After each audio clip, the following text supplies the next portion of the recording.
Well, hey, welcome back. Today we're going to be talking about how to start a real estate investment club. Now, I've been running a real estate investment club since 2010, and there are a ton of reasons why you should start your own club or at least join one, and that's what we're talking about here today.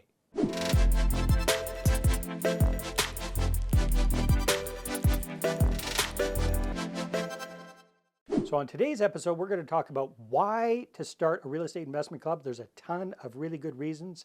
We're going to talk about how to get it started, if you should have a paid club or a free club, where to hold meetings, who to have as your speakers, all of those different things. That's what we're going to be talking about today.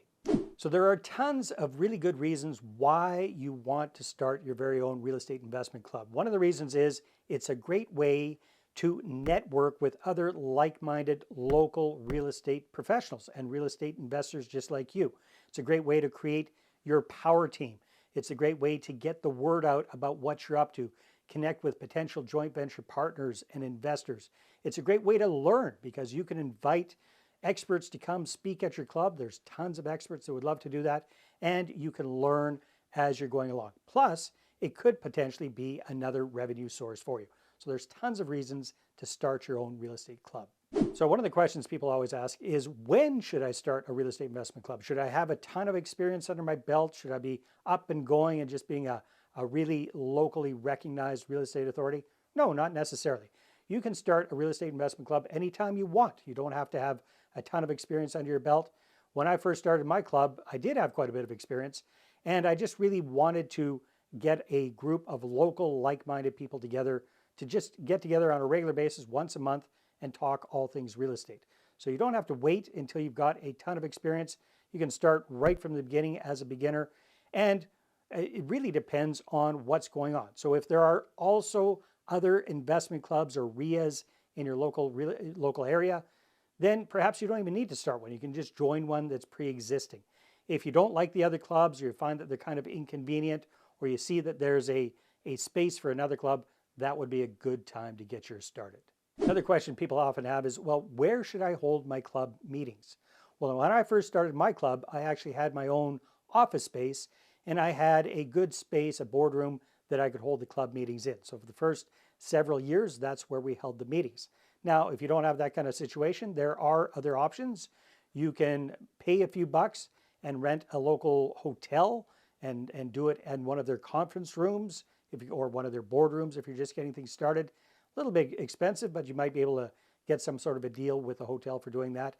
Other options are free or very low cost. So you can look at your local library. Quite often local libraries have meeting rooms that they make available for the general public for free or for a very low cost. So you can take a look at that. You can also look at your local city and municipality, see if they have any public meeting spaces, public meeting rooms, and see what's involved with that as well. Another idea is sometimes local condo associations have meeting rooms in their strata places, like in the condominium itself, or if it's a townhouse complex, they might have a separate room for meetings. And you can quite often rent those rooms for very, very little. Another big question for people is, well, if I start this real estate investment club, or RIA, Real Estate Investment Association, how do I get the word out? How do I actually get other people to come and join me in my club? Well, that's not actually that tough. You can do several things. I suggest you do all of them. Number one, start up a meetup group on meetup.com and just get the word out there, because Meetup will start to recommend you to other people in your area that have those kind of interests. So that's a great shortcut there.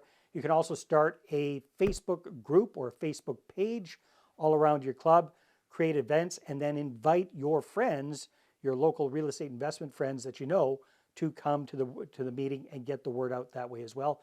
You can advertise on low cost or no cost sites like Craigslist, or if you're in Canada, Kijiji, those kind of places.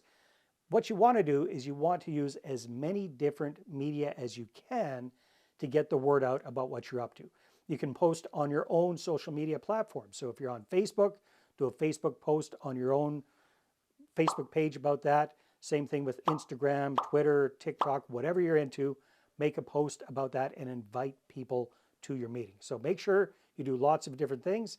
If you've got an email list, you can also email your list about your upcoming meeting. Now, you want to put some thought into, are you going to have a paid club or are you going to have a free club? Pros and cons to each. Now, if you're having a paid club, the big pro to that is that's going to help you cover your costs for putting on the meeting, and it could potentially turn into a revenue generator for you. Now, the big downfall or the pitfall to having a paid club is you're going to get a lot less people coming out to your club. So it really depends on what your goals are. So for example, the local club that I started many years ago and is still running today is a free club. For a little while, we tried it as a paid model. Didn't really work that well. It came out to be a much bigger hassle and a headache trying to get people to pay their monthly subscriptions and chase after people and do all that kind of stuff. So we went back to the free model. So if you're going to do the paid model, you're going to get a lot fewer people coming out. However, they will be more serious. If you do the free model, it's a way for you to spread the word to a lot more people. Now, here's some tips for how to offset the cost, whether you're doing the paid or the free model, is you can have sponsors. You can have local real estate professionals who sponsor your event. It could be a realtor, a mortgage broker, it could be a handy person, it could be legal services. All your different real estate power team members are potential sponsors for your club.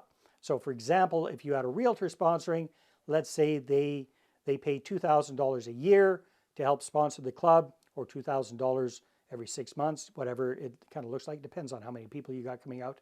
Then in exchange for that, they get featured. Perhaps you include their logo on some of the stuff that you're doing.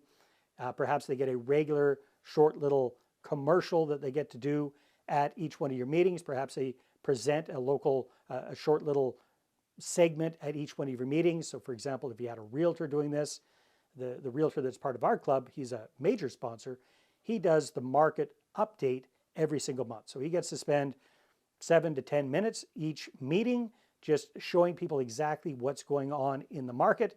He's not directly promoting himself, but indirectly people are seeing him as the expert, and he gets a lot of business doing it that way. So that's a different thing that you can do. You can also take a look at having paid speakers coming to speak at your club. What do I mean by that? Not you necessarily paying them to come speak at your club. There's lots of guys that would like to get paid to come to the club, but it's having speakers that come to your club who do a presentation and then offer some sort of coaching, training, education of some sort. And any sales that are made, you do a revenue share with the speaker. So the speaker comes, he does a presentation or she does a presentation, sells their stuff. Anything that you sell, perhaps you do a 50-50 split or some kind of thing like that with the revenues that are generated. So that's a quick way to generate some cash for your club. And that brings up the next question. Who should you have coming as speakers for your club? Well, I'm going to recommend that if you're just getting started, really focus on trying to provide the most value possible for your club members. And I would recommend that you just have local experts come and present at the club, do a 15 to 20 minute kind of a presentation about what their particular specialty is, have them talk about that, open it up for Q&A. That's super, super valuable. And that's providing value without, charging people or having anybody selling something at your club meetings. That's a very good way, at least at the beginning, to get things started. And then the next thing is, how do you structure your actual club meetings?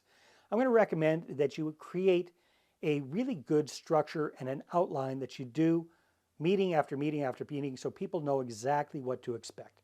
So for example, when we're doing our meetings, at the beginning, we let people in about 15 minutes before the meeting's actually going to start. They get to mix and mingle. They get to chat with each other. They get to settle down, order a drink, order something to eat, that sort of thing. And then we get started with the meeting.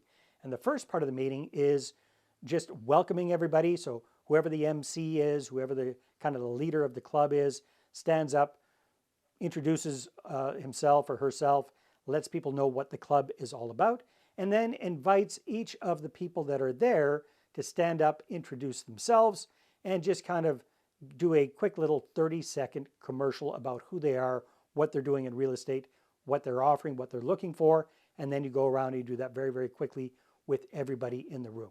So that's a good way to get things started. Then after you get things started that way, then you transition into like regular segments. So one of the things that we like to do at our club is the next thing that we cover is the market update. And again, that's where our realtor, who is a sponsor, comes in and does the what's going on with the local real estate market over the last month, and he does his presentation there. So that's usually about 10 minutes. Then we have another regular segment, and that might be a book report.